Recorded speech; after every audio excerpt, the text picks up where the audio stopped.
경기도 남양주의 한 아파트입니다. 2010년 11월 17일, 이 아파트에서 밀실살인이 일어났습니다. 범인은 들어온 흔적도 없었습니다. 그리고 나간 흔적도 없었습니다. 그런데 한 사람이 죽어 있었습니다. 당시 수사팀에서 이런 말까지 나왔습니다. 귀신이 고칼 노릇이다.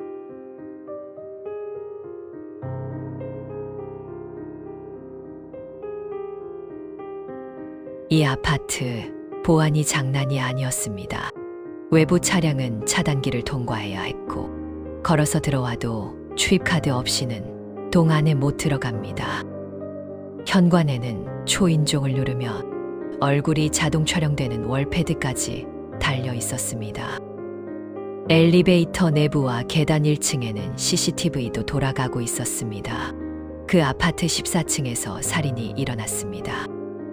CCTV에는 수상한 인물이 단 한 명도 찍혀 있지 않았습니다.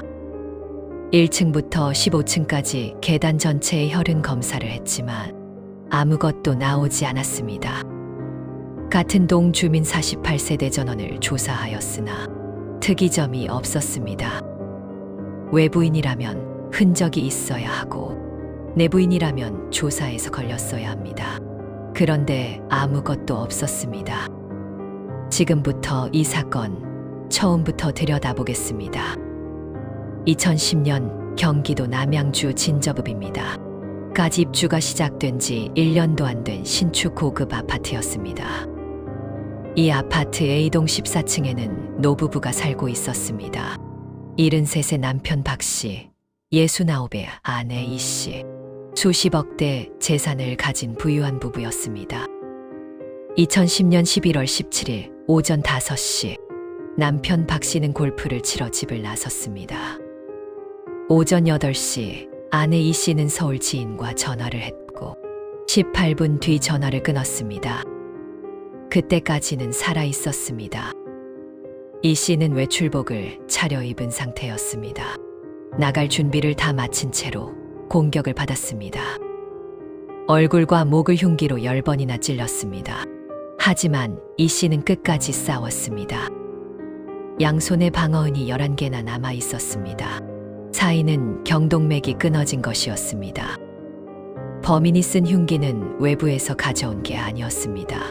피해자 집 부엌에 있던 칼이었습니다. 범인은 화장실 슬리퍼를 신고 범행을 저질렀고 끝난 뒤에는 슬리퍼를 화장실에 다시 갖다 놨습니다. 그리고 손을 씻었습니다.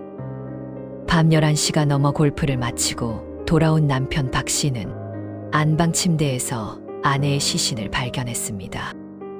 신고를 받고 현장에 도착한 경찰은 수사를 시작했습니다. 이때까지만 해도 범인을 잡는 건 시간 문제라고 생각했습니다. 우선 아파트 동 입구부터 확인했습니다.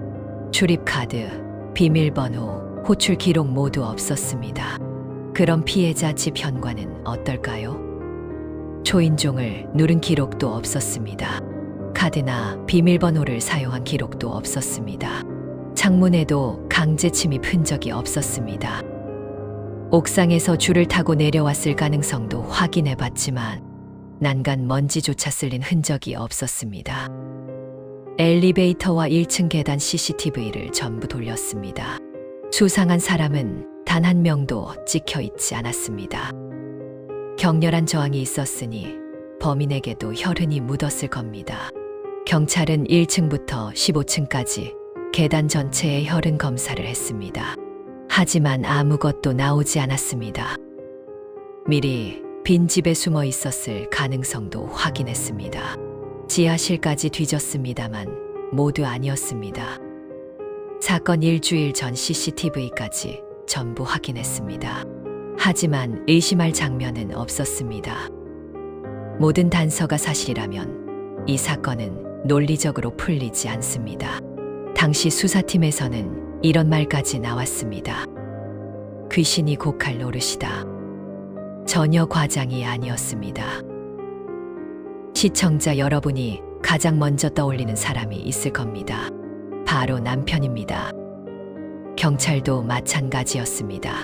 처음부터 남편을 가장 유력한 용의자로 보고 집중 수사했습니다.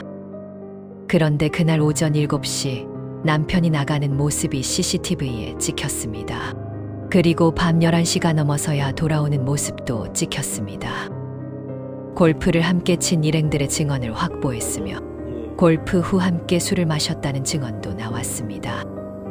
휴대폰 사용 내역으로 이동 경로도 확인했습니다. 피해자 명의 보험도 없었고 부부 사이에 별다른 문제도 없었습니다.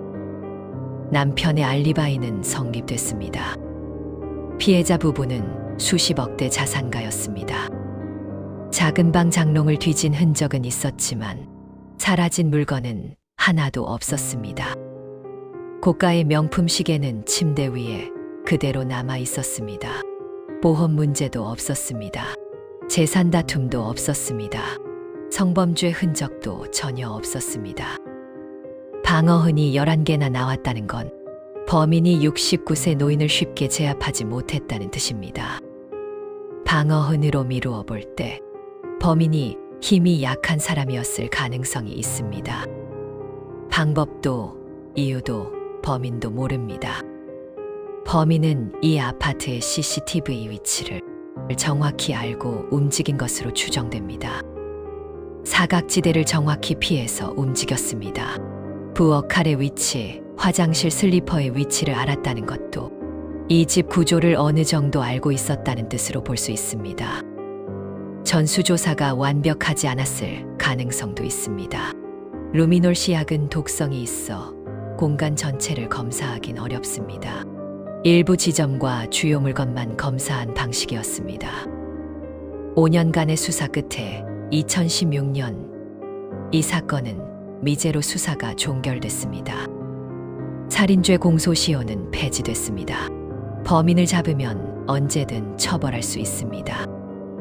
다만 자백이 유일한 증거일 때는 유죄 판결을 내릴 수 없습니다. 물증이 없기 때문입니다. 그 아파트에는 지금도 사람들이 살고 있습니다. 주민 대부분은 이 사건이 있었다는 것조차 모릅니다. 모든 단서를 사실로 가정했을 때 나오는 결론은 하나뿐이었습니다. 귀신이 고칼 노릇이다. 여러분은 어떻게 보셨나요? 댓글로 이야기 나눠주세요. 구독과 좋아요는 다음 영상 제작에 큰 힘이 됩니다. 범죄실록이었습니다.